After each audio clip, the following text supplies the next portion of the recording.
Hello, in this video I want to show you how to change your voice control language on Insta360 X3. So to do this, simply scroll down your toolbar, but here my device is locked, so let's unlock it.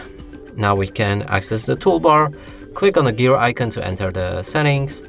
Here's a voice control, you'll need to click on it. Also, go for the language.